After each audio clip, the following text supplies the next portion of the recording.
will start shortly.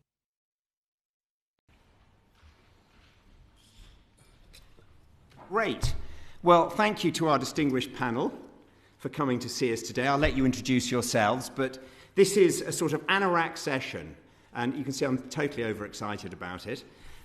What we're really looking at is how the House of Commons administration, not the administration committee, but collectively the administration can better promote, through its various media avenues, communication avenues, what this Parliament does, what the House of Commons does, and why we are still a body, a chamber, a Parliament admired around the world for our practices and procedures, because I don't feel that the essence of that is captured and communicated in the way that it should be, and I think that view is shared by the committee. So I'm going to start with our three panellists. Just introduce yourselves very briefly, and then we'll go straight into questioning. Start with you, Mark. Mark Darcy, Parliamentary Correspondent, BBC News, for a disturbingly long time. Philip Norton, Lord Norton of Louth, Professor of Government at the University of Hull. And I'm Meg Russell, Professor of British and Comparative Politics and Director of the Constitution Unit at University College London. Brilliant. Well, thank you for joining us. I'm just going to throw in a very, very general question to get the conversation going. And I'm going to start with Mark and answer it in the way that you want. What does the House of Commons, UK Parliament, do really well, and how could we better communicate that, in your view? It's a tough one. It's a tough one, partly because I think it's so big. One tends to think of the things that the House of Commons perhaps doesn't do as well as it might. I think that the House of Commons is very good at some things these days. It's much better now than it used to be at reaching out and picking up subjects that the public are interested in, partly through the petitions mechanism, partly through the backbench business committee mechanism, and having really good debates that kind of prod the government towards doing things. It's less good at actually making the government do things because it is, of course, controlled by a government majority, or under almost all circumstances, and the brief chaotic interludes when that hasn't been the case haven't necessarily been the best advertisement for the Commons there. So I would say it's become a lot better at addressing human issues, the kind of Thursday afternoon backbench debates that you often get about really difficult issues where people talk about relatives of theirs who've taken their own lives, or about their experience of disease or depression or psychological ailments of one sort or another, have been very important in perhaps shifting focuses. But if you're talking about the House of Commons as a genuine check on government, I'm not sure it always looks like a great check on government, to be honest. Okay, let me just widen that question out slightly as we go down. So Mark said we don't have a great check on government, and yet when I was chair of the procedure committee and I was visited by legislators from parts of the world, developing parliaments, established democracies, they were often impressed about the powers MPs had to hold the executive to account, be it that urgent questions, statements, so on and so forth, private members' bills, to initiate legislation. Lord Norton. Well, the point I'd make is that there are some structures and procedures that you've got that work well. Mm-hmm. The problem that the Commons faces is that is not what interests people outside. So in terms of communication, if you're talking about your structures and processes, that doesn't relate to what people are interested in. Because if you look at your goals of this particular inquiry, there's a potential incompatibility between raising awareness of Parliament and calling attention to the mechanisms you've got for scrutiny and influence, because that doesn't engage people. So there's a potential incompatibility there. People are much more interested in issues, and they're much more interested in the individuals in the institutions than the institutions themselves. Now, we know from survey evidence that people aren't that distrustful of the constitutional framework we've got. They might not like bits of it, but it's the people who occupy it that they're really distrustful of. So I think that's a problem. So we've got a problem with electors. We've increasingly got a problem with the media in putting material out there, because social media now, the emphasis on immediacy, sound bites, it's squeezing out what the mainstream media can do because they're having to cut back on resources. You're missing out now because the cutbacks on BBC Parliament. There's a problem as well with MPs themselves, because they're interested in themselves individually, not necessarily the institution of which they're a member. They'll promote themselves and their party above the interests of the institution. And there's a problem in communicating when there is a problem, because who speaks for Parliament? I mean, a few years back I gave the Michael Ryle Memorial Lecture, and that was the title of the lecture. Who speaks for Parliament? Parliament is two discrete institutions. Each is the sum of its parts. There is no one who can speak for the whole institution. And even within each house, there's a problem how quickly you can respond. Well, if you've got to agree a line to take, by the time you've agreed it, it's too late. So I think there needs to be a fundamental rethink, not so much about the structures and processes, but how you communicate them. How do you get people interested in what you're doing? And the way in is not through actually describing those structures and processes. It's finding another way, say, of emphasising the issues or indeed focusing on individuals. That's what interests people. The media will pick up on when individuals misbehave. What about when individuals achieve some success? What about promoting that? And that's what interests people. There's a human interest element to it. They're not interested in standing orders and how select committees go about their work. So you've got a Environment, Food and Rural Affairs Committee. That's not necessarily going to engage people, but some of the issues it addresses may do. Mm-hmm. And when you think about the correspondence you quite often get from constituents, it's on issues that come up, say, through private members' bills, because that's what really gets them excited.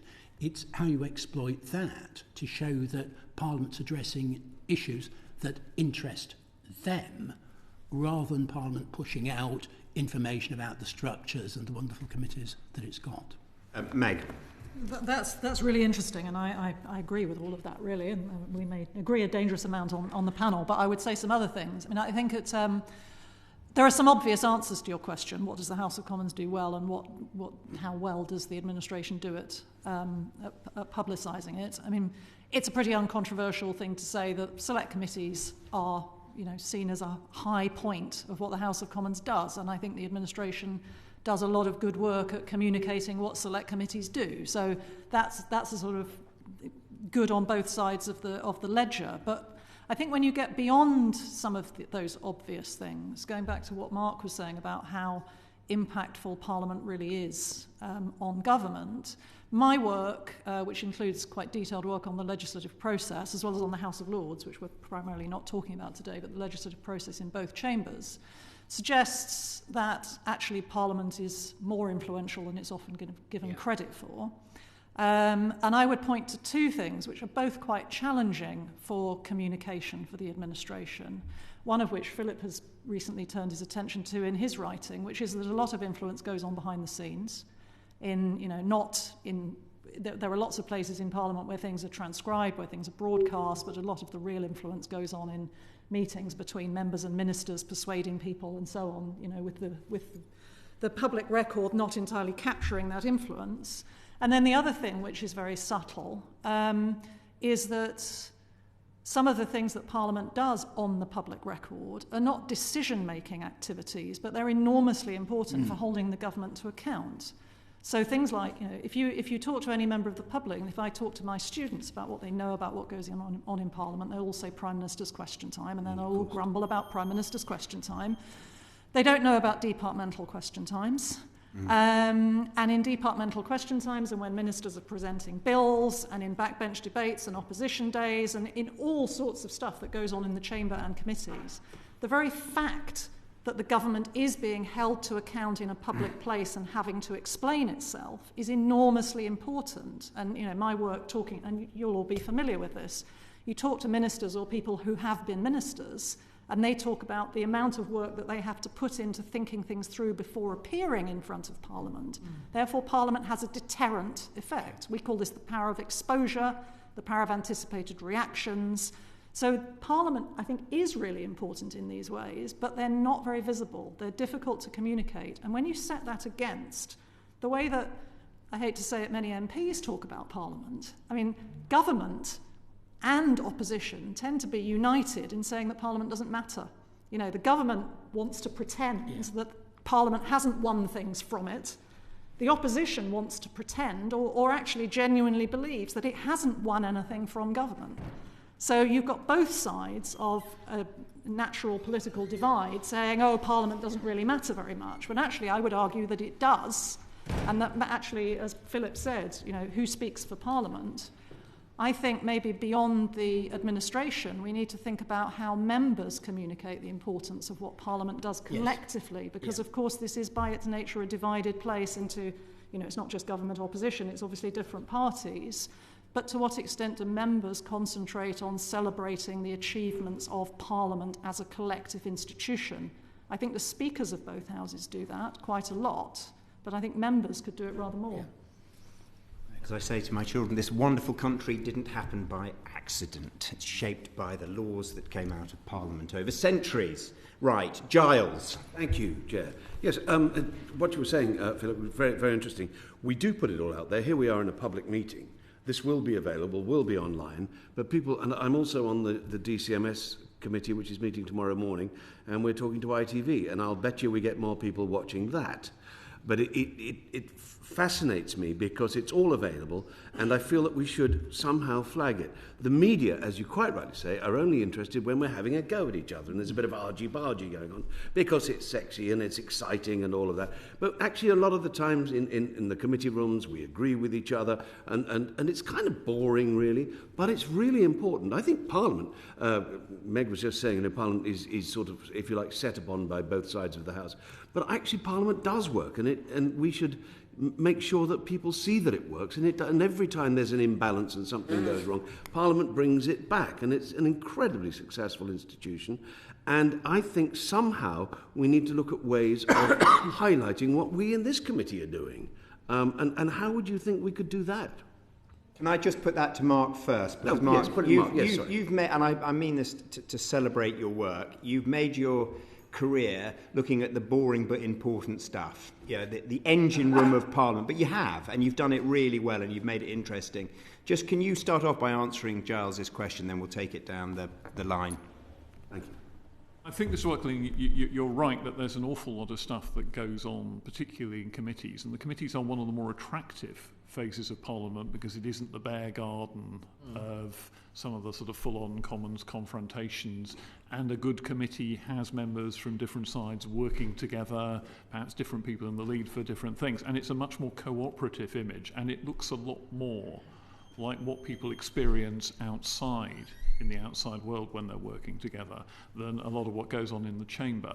So to that extent, I think committees are give a more positive light. It may not be the excitement of a hammer and tongs battle, but when you're watching a committee addressing something that people really care about, interrogating the bankers after the financial crisis, interrogating the protagonists over the handling of COVID, all those kinds of things, it's something that people do watch and find absolutely fascinating. I'd suggest another area where people watch a lot, and I'm amazed that more members haven't cottoned onto this, is petitions committee debates, hashtag-driven social media campaigns leading to petitions, leading to debates in Westminster Hall. It's what we call in the trade news you can use. It's stuff that people are interested in being talked about by members of Parliament, and while it doesn't necessarily directly lead to stuff, it does doubtless influence the ministers who have to respond to the debates. So that's another sphere I could point to as being very useful indeed. What could you do to promote it more? That's the difficult bit, really, because news is not all happening in conveniently dribbled out pieces where everything happens at a measured pace. You can have a fantastically important select committee report that's just buried by other events. And that's just the luck of the draw when you go on with those things. Good day to bury bad news, yes. Yeah. But I think, incidentally, I should say that I think that the select committees are pretty well served by the press operation around them, which tells people what's happening, which promotes their output, which gets the chair or the lead member on a particular subject onto the Today programme or whatever. They do a pretty good job at that. And I think I don't really have a sort of silver bullet suggestion as to how you can get much more attention than you get already. Maybe make the language a bit more accessible sometimes. Committee reports are written in a very formal way, but there's a reason for that as well. and often the language is a heavily compromised and negotiated turn of phrase. So I don't have a vast silver bullet about it, but I would say that those are the parts of Parliament's activities that people can watch without their teeth aching. Okay. I'm going to go to Meg and then to you, Lord Norton. Meg. Okay. I think this is it. Obviously, this whole inquiry, you're asking a huge question. Yeah. And it's very tempting when you ask about, how does Parliament communicate, to look at the kind of comms people, which obviously Mark is here talking about the comms people, and that's entirely appropriate, but they're only part of it. So you're not entirely dependent on media to tell your story. You've got your press officers, but you've also got your website.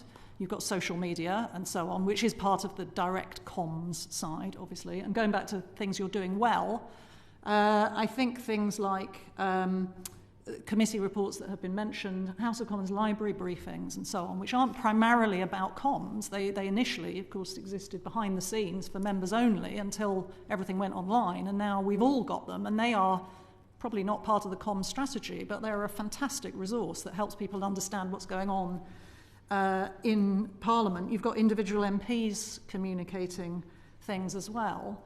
I would say one thing to throw in, because I think I don't have a very clear example of what you can do to duplicate this, although I do have one idea. But if you think about communications in the broadest sense, I am at one of the universities, as I think is Philip, which is part of the Parliamentary Universities programme, where we deliver a course on parliamentary studies for undergraduate students, which gives them 10 or 20 weeks or something of in-depth learning about the way that Parliament works, which enables them to get to understand some of the sort of more obscure things that you're talking about that are away from PMQs. That hundreds of students pass through that every year. Some of them will go to work in the media, some of them will go to work in the civil service, some of them will be working in the voluntary sector, some of them come and work in Parliament. I see that as a communication tool to help people to understand Parliament. That's a really strategic intervention, which isn't done by media officers, but is a really important thing that Parliament has done. And I think thinking about more things like that, not just what the media officers do, could be a really important part of this. And my answer to that, which we could come back to in terms of what next, might be to have more of a sort of induction programme for MPs and an encouraged outreach programme by MPs about how they can communicate what Parliament does more widely than in the universities. That's fantastic. Lord Norton. Just to pick up on that last point, I'd endorse entirely what Meg's just said. I think the education side of Parliament, what it does there is successful, and really need to build on that. It really reaches out to schools and so on. And we've got a Peers in Schools programme, very successful. Coming back to the question itself, I mean, your first point reinforcing what I was saying, because the reason the media will be there tomorrow is not because some intrinsic interest in the DCMS committee. It's because of the issue, it's because of personality. Yes. That's what drives it. So how do you use that to promote? So I think that's a key element. Now, you're quite right. Most of the work that the House does, its detail, I mean, if you think you've got problems, think about in the Lords, where most of our time is on the boring detail. We don't get any notice at all. So the way to think about it is not telling people what you're doing. Think of it from the perspective of when you're communicating, what's in it for them? Why should electors be interested? So I think what you need to focus on is not structures and processes, but what difference does it make? So you might make some changes. In aggregate, it could be quite significant. Yeah. That's what you need to be looking at. What difference does it make to people outside? So I think that's really what the starting point should be. How do what you do help the public? How does it impact upon them? So how do you frame the work that you do in that respect? So yes, you've got your communications team, but I'd also point out you've got you. This was my point about members. You are part of the solution. I mean, to some extent, there'd be the argument members are part of the problem, but because of just the demands made on your time and trying to cope with everything, but you're also part of the solution. You are the best people to be out there beating the drum for the work that is being undertaken. So I think there are a number of routes that one can pursue, but I think resources are important for the purpose of doing that. And there is the danger that I think even with increased resources, they're still very limited, and there's a danger of sort of stressing economy to the disbenefit of the House and promoting what it's doing. Okay. Thank you, very good, thank you. John and then Michael. Thanks, Charles. I've thought for a long time that power's tended to drain away from here into Whitehall. I mean, that's not a party political comment. That's happened under every government. So, for instance, after 97, you had the introduction. I'm talking about the Commons now, not the Lords. You had the introduction of programming. Before that, in 94, you had the Joplin Report, which introduced guillotining. Now, all that reduces the ability of the Commons when it comes to holding the executive to account. Do you think that's been a factor in what's happened over the past few decades? I mean, if you listen to David Davis, I mean the Privy Councillor David Davis, he would tell you, well, he told me, that he thought things had been going downhill since roughly 1882. Because in 1882... My grandmother was born. In 1882, before that, the government had no control over the timetabling of the House of Commons. The backbenchers controlled it. I'm not advocating that we should go back to that, but do you think that general drift, which has been going on for about 40 years, of power going from here over there, has that been a factor?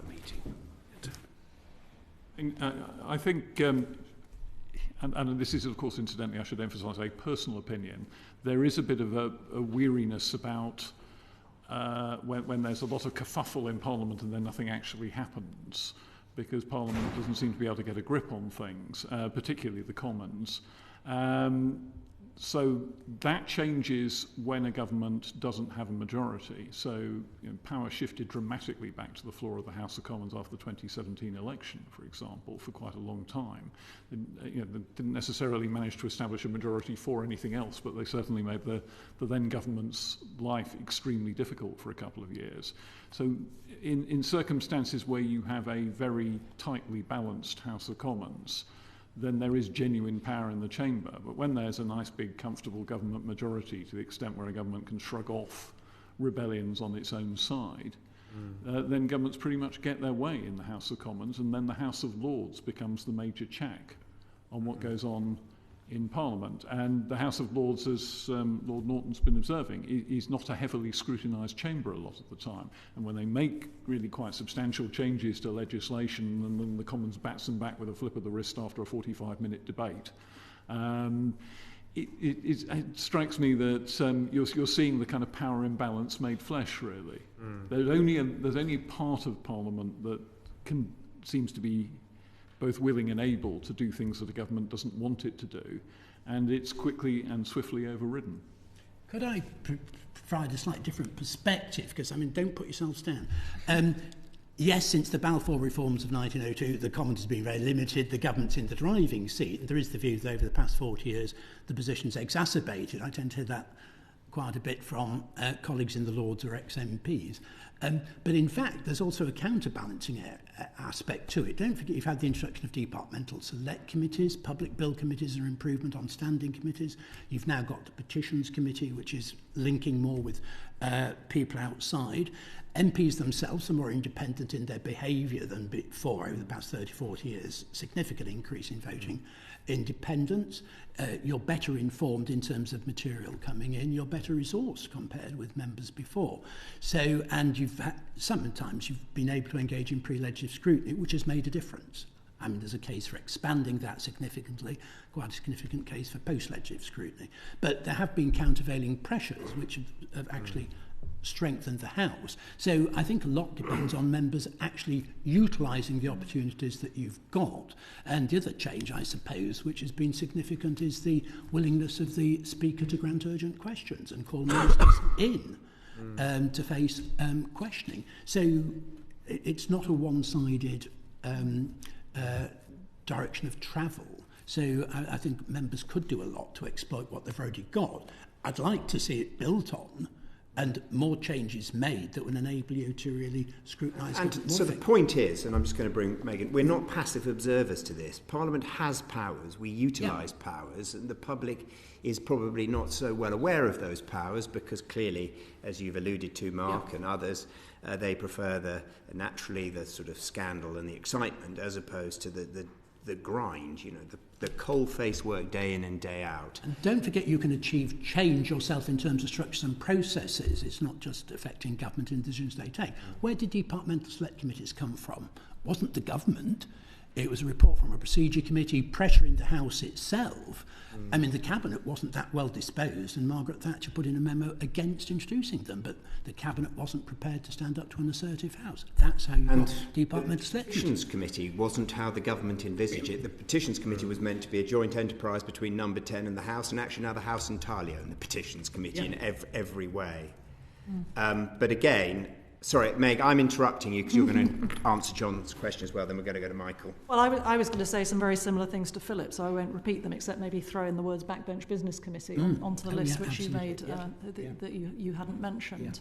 I think it's a more complicated picture, and it's a bit more complicated perhaps than Mark points out as well, because of course the power ebbs and flows between government and parliament, and it is related to the size of the majority. But one of the things I think that we saw with the very large Blair majorities from 1997 through to 2005 was initially it looked like government was all powerful, and then actually Parliament started putting more and more checks in place, and there was a kind of counter reaction to that, which saw some of the changes that we've discussed. Now, in more recent years, we've seen tighter majorities, particularly under the minority government of Theresa May, where the government becomes very, I've lost my word, very resistant to Parliament getting in its way because it's got a difficult life enough already, thank you very much, without Parliament slowing things down. So you begin to see things like the overuse of delegated legislation and so on.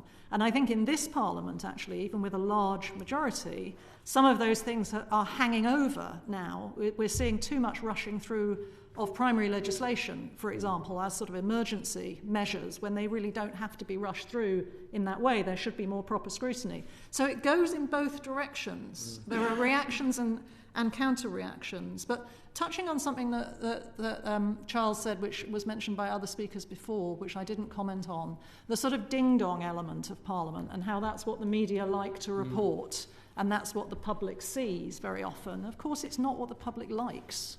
There's quite a lot of what goes on in Parliament that doesn't get reported, which is the sort of thing that the public like, which is people constructively working across party differences on issues of importance and so on. And I think it's a real shame that the public don't see more of that, because Parliament is about that an awful lot of the time, as you all know. So how can we communicate that better, I think, would be an interesting question. Our Parliament can communicate. The select committees do it quite well. You know, the culture of the select committees, which is cross-party, is communicated quite well. But the select committees are not the only cross-party place in Parliament, and we don't hear about the rest of it. John, are you... No, I'm okay, thanks. Okay. And by the way, I was on a Lords Commons pre-legislative scrutiny committee on the Mental Health Act, and it was simply fantastic. It was amazing. We met for dozens, scores of hours, but it was worthwhile. Michael. Well, I mean, Lord Norton said that, of course, people aren't interested in the procedure, they're not interested. They are interested in the ding-dong. And so my first question, actually, is the biggest ding-dong of all, of course, is Prime Minister's questions. I remember years ago in a private visit to Washington, getting out of a thunderstorm and going into Congress and getting recognised by a congressman, despite the fact that I was just wearing a wet sweatshirt and a pair of shorts, because he'd seen me on C-SPAN on PMQs. It must have been the hair, I guess. But the point is, do you think bad is driving out good, in the sense that PMQs does more harm than good? Not because it tells a bad story, but because people are so interested in seeing the ding-dong, they're not really interested in anything else. Mark. Oh, Lord. I always think that Prime Minister's questions is kind of a hermetically sealed rumpus room in Parliament where people can run a bit amok for a little while and perhaps doesn't creep too much into the rest of business. Occasionally, when there's something really contentious, maybe you get a bit of PMQs-like behaviour. My main comment about Prime Minister's questions is, and I don't think, when it degenerates into a sort of fatuous exchange of not very good prescriptive gags, what's the point? Sometimes you can feel your soul leaving your body when you're in the gallery, and it's just awful. And you're just hoping that someone downstream, outside the main exchanges, will finally say something interesting to liven it up a bit. And because it's become a kind of piece of performative theatre now, and once it does that and stops having a direct parliamentary function, then I don't think it works very well. And it doesn't do Parliament any particular credit. When you get the occasions when there are serious questions to be asked about something serious and it's treated seriously by all the protagonists, it's a completely different atmosphere. But when it's just one of these pieces of performance art, I'm not sure anybody's very impressed anymore. Lord Norton? Well, I was going to say, it's televisual. That's why it gets the attention it does. And if it wasn't covered, the cameras wouldn't be switching to something else to cover what's going on. So I think it's a choice between PMQs or no PMQs rather than PMQs or something else. So people don't like it, but they watch it in enormous numbers. So at least it raises awareness of the House of Commons, and they do see MPs at work, and MPs do exploit it. Many years ago, a former student of mine did his doctoral work on the difference that the introduction of cameras into the House of Commons made in 1989. And the biggest difference to Prime Minister's question time was the use of the word constituency. There we go. Professor Russell. There's some interesting work on PMQs. I mean, in many ways it's problematic, but it's not as simple as it looks. There is some interesting academic work showing that PMQs does help to engage people, as Philip has said, with Parliament, for good or ill. And then there's also work which I'm sure you're sort of again familiar with this dynamic, that it actually has quite an important galvanising effect inside government in terms of people being ready for the things that might come up. There are these stories about how Margaret Thatcher used it as a way of controlling her departments by getting her briefings in advance and knowing what was going on in every department in Whitehall with the excuse of being briefed for PMQ. So it's a much more complicated institution than many people give it credit for. But let me come back to a point that I made before, which is what are we doing to publicise departmental questions? Because actually departmental questions are a much more sort of ostensibly sensible exchange of, a clearer form of accountability on details of policy. If you go to the homepage of Parliament, which I've done a bit of in preparation for this hearing, there's nothing about departmental questions on the homepage of Parliament. There's nothing in the news feed about what departmental questions are coming up. They're almost impossible to find. So I think there are things that you could do to point... to be fair, you're not really publicising PMQs either, and perhaps that's less surprising. But there are some different forms of accountability going on in question time, which maybe the public could be pointed towards more actively, I think. And they would realise that PMQs is just, one small part and not representative of the whole. So in fact, you lead me on to the question I was going to ask directly at Mark, Meg, because you were talking about how we can push out, because as academics, you two are sort of pulling in, and you know what questions to ask. And Mark does too, because he's been here a long time. But I wonder whether the administration of this place does enough to actually give you information that perhaps you wouldn't otherwise be able to glean, which would enable you to do more wide area of programming. And also, I'm going to ask you after this, by the way, what is happening to the BBC coverage of Parliament? But that's the second question. If the chairman ask that question now. Let's put all those questions all right, into... Then I will do just that. I mean, I'm slightly worried about where the Parliament channel's going, as was alluded to earlier on. There's less budget available. Talk about the BBC going on to streaming only. The Parliament channel mainly concentrates on what's happening in the chamber, doesn't actually show what's going on in Westminster Hall, all those interesting debates you mentioned earlier, or indeed in committee. You try, but you've only got one channel on the Parliament channel. So with the goest coverage of Parliament? Well, Let's start by nailing a couple of things that aren't happening. There was a brief kerfuffle around the idea that Parliament, the BBC Parliament, was going to cover the fewer select committees. That is simply not the case. The Director General has written a letter, you can find it on the liaison committees page, flatly denying that there's any such plan, or indeed the BBC Parliament is going to be converted into a streaming service or anything like that. So, those things are not happening. And it's pretty much as simple as that. And BBC Parliament has always operated on it with very, very few exceptions when great events are happening, perhaps in the liaison committee or something, that it is almost always the Chamber of the Commons is if the Chamber of the Commons is in session, that is what BBC Parliament will be pointing its cameras at. And if there are select committee meetings, they are put in the sort of space around that. They show the House of Lords as soon as the Commons has stopped, and then they put the select committees in the sort of remaining bits of space. Mark, as someone who covers Parliament, someone who's got deep insight, do you think that policy is the best? Well, I think that it's very hard to construct an alternative policy that doesn't get you into more trouble. And having a simple, consistent set of rules. I mean, one of the things is that there are plenty of other places. If there is a big select committee hearing on, it may run on the news channel. But there are going to be people who want to see what's going on in the Chamber of the Commons. And so part of the point of BBC Parliament is simply so that people can watch the Chamber of the Commons. Whether you've got a Prime Minister falling or it's the committee stage of the Government of Wales bill, you're going to be the BBC cameras will be pointing at whatever's going on in that chamber. So you've got that service that is being operated as a basic democratic service that people can see that. You could start making editorial choices and say, oh, we're not going to show this, we're going to show that. And as my former boss at BBC Parliament used to say, that way madness lies. You'd never hear the end of it. As soon as you took something off in favour of something else, there would be eruptions and letters flying in all directions. So and I can't speak in great detail to BBC Parliament because I don't actually work for it. I mean, it's in the same sort of operation as I am, but I'm not there. But what I do know about it is that it works on a very simple principle. That they point their cameras at what you MPs are saying while you're saying it. And I think most of you would probably think that was a good idea. Back to my original question, is there more Parliament could do to help you?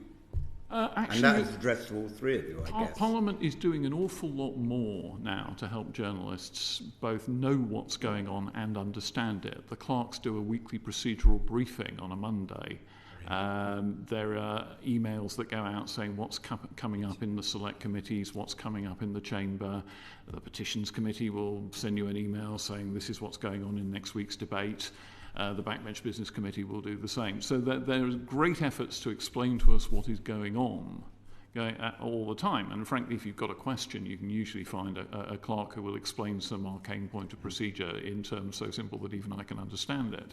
So that there are those things there which weren't there when I started in anything like the same extent. I mean, Robert Rogers, as he then was, started doing briefings on big procedural issues when I think he was clerk assistant or something back in the Cretaceous period.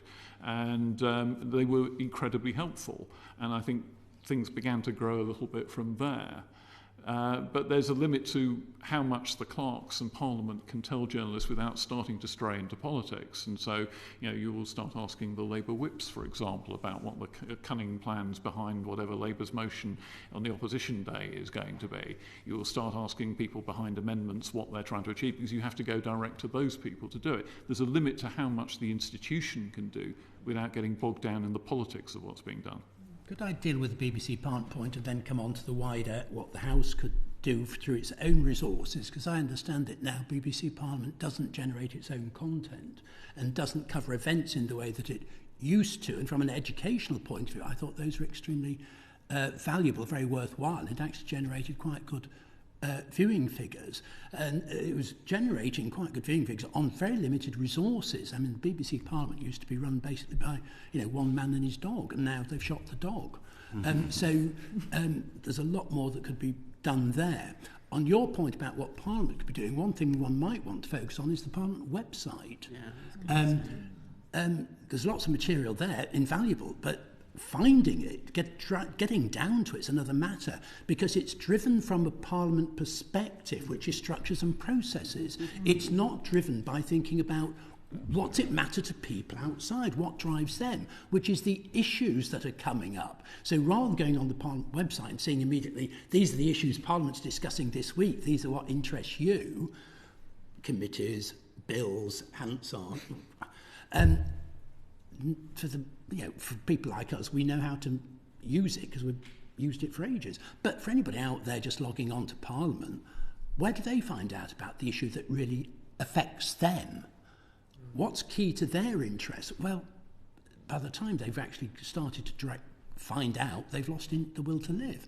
So you really need to think about what do you highlight there and sort of, if you like, ping each week about what's affecting electors, what matters to them, what are the issues that Parliament's actually discussing that will engage their interests. So as I say, start from the perspective of thinking what's in it for the members of the public, not look at it from a parliamentary perspective, which is very much driven by structures and processes. Meg Russell, then I'm going to move on, Michael. I was going to say something about the website as well. I mean, I think the website has some fantastically good stuff on it, and it is a huge undertaking to design a website for a place as complicated as Parliament.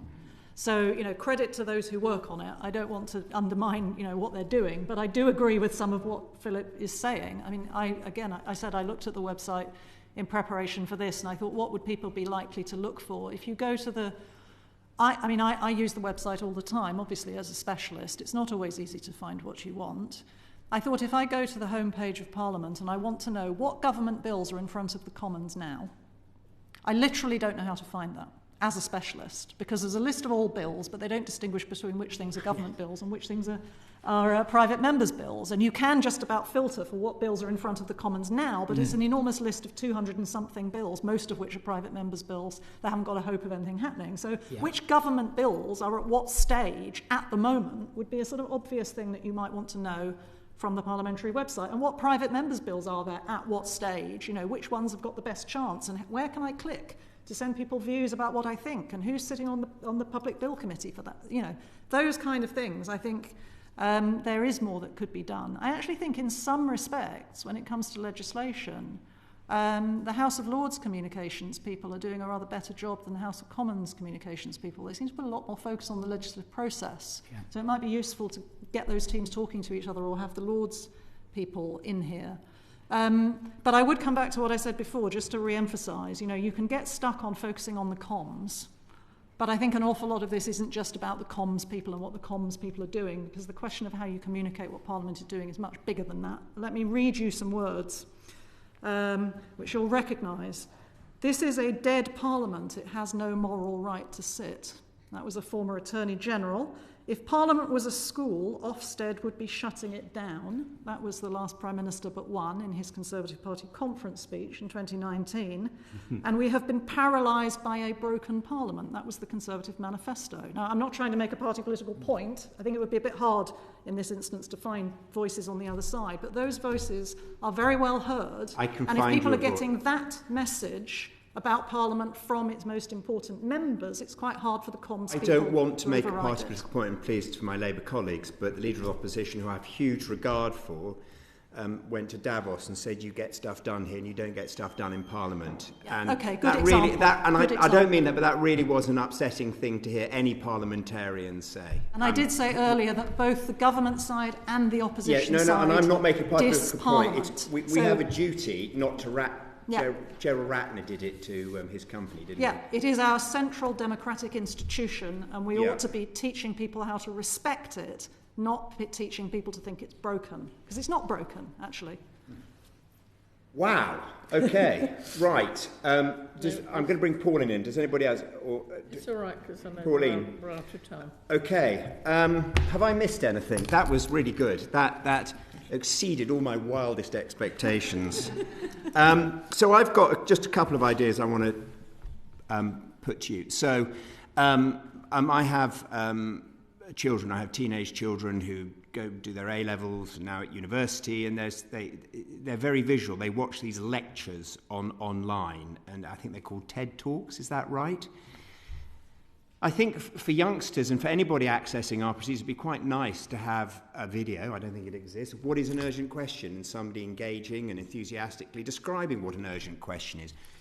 To go to Meg's point, what are departmental questions? And once you've found out what departmental questions are, there's a place on the House of Commons website where if you're interested in, say, business, whatever BASE is called now, I don't know what it's called, it changes on a monthly basis, and that doesn't help. You can go there and scroll through question times, debates on the floor of the House, responded to by business departmental ministers or their legislation, defence, so on and so forth. So my final question before we let you go, do you think there is a role for enthusiastic and engaging people to talk through what an urgent question is, what a select committee is, what business questions are, what a petitions debate is? Is that something we should be doing? You're looking at me. I'm looking at all of you. I haven't got my glasses on. I think that possibly there is more scope for that, but I think actually there is a lot of good material of this kind already on the Parliamentary website. You know, in the education area in particular, the stuff for schools. It's just hard to find, and you have, as I say, organising a website like that, it's not my specialism. You know, you can't put everything at the top level and make everything visible, but then it's very hard to ensure that you've got the right routes for people to find what they want. But you know, my parting shot, I've emphasised it lots of times, is I think you need a programme to get MPs actually communicating what's important about Parliament in a way that the speakers do. Because I think actually the authorities are doing quite a lot. You can find interviews with officials and with individual members and so on the website, but I think you could do with a programme to rebuild faith in Parliament and understanding of Parliament coming cross-party. Would you submit some written evidence with some of your ideas, please? Sure. Excellent. Lord Norton. I agree very much with that, and the sort of very thing you were talking about, Charles, used to be available on BBC Parliament, because they used to have those sorts of programmes explaining what processes were, you know, how it worked and so on. And as Meg was saying, it is available through the Education Service here as well, which does fantastic work. And I agree with her, it's sort of resources that ought to be available for members to go out and utilise as well. It's a sort of thing that really ought to be on the front of the website, that you can immediately access that sort of thing. And the other thing you might want to pick up on, which Meg alluded to, is actually interviewing members. And she mentioned what the Lords is doing. The Lord Speaker is doing podcasts with members, talking about them, their experiences, and showing the range of activities. And of course, that engages people. They're interested in what individuals do, where they come from. So that human interest aspect. Far more you can engage people by doing that, and just drawing in members to do that, but just generally seeing members as a resource, providing them with the ability to go out and explain to electors just what's happening here, but in a way that is engaging, it's interesting, it's not, oh, I'm going to talk to you about delegated legislation, which, I mean, to be honest, at the Commons end turns MPs off, never mind electors. So, you know, but actually bringing it into from the perspective, I say, what's in it for them? Why should they be interested? So think of it from the point of view of electors, and you start to craft the appropriate material to really engage, so they actually understand what this institution is about, and fundamentally what the Commons can do for them and the difference that it makes to their lives. I completely agree with Philip on this, that what you need is material that is kind of issue-led rather than process-led. There are, however, some questions that always seem to keep coming up. There's seldom a Prime Minister's questions goes by without them. Why doesn't the Speaker make him answer the question? Why doesn't the Speaker order that person out of the chamber? Stuff. So I think some explainers, maybe by Mr. Speaker in person, on what powers they have and what powers they don't have might be quite useful there.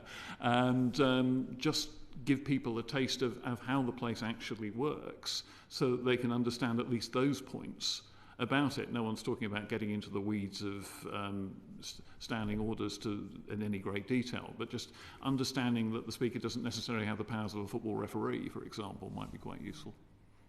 Is there any final questions from the was just going to say one thing. In fact, the speaker did do just that and ordered somebody out of the chamber just last question time. And I was going to ask a question on the website, but you've covered it well, because I do think it is hard to navigate. It's full of brilliant things, but it's hard to navigate for the outside. But I would say, to leave on a kind of positive note, I would say we have got things like Parliament Week, where we do, lots of members do try and get out and about and explain their roles. But I think one little point is one good initiative that we've had in the last few years is the Parliamentary photography, which has found a way into explaining people's roles and being very people-focused, and I think has been a brilliant thing in here in explaining how Parliament works. Would I just add to that, 'cause it's picked up on a point we didn't touch upon, because there is the material that's educational, it's very good, reaching out to schools, doing a lot there, it's reaching out wider to people. But a lot could be done through citizenship education in schools. It's under-resourced. Yes. You put in the proper resources, you're going to reach out to people, they're going to understand Parliament far better. And until we get there, it's just going to be taught by people who aren't qualified to teach citizenship. You need qualified citizenship teachers. You really need to put the resources in to ensure it's taught effectively. In the long run, that's how you'll raise awareness of what Parliament is doing. It's more pervasive. That is the route in, and that's what I'd really stress. Well, thank you very much. That was a fantastic session. If any of you would like to supply the committee with further written correspondence, evidence that we can review and ruminate on, I think that's right, we'd be very happy to receive that. Thank you to the three of you, and have a good rest of the day and a successful week. Thank you.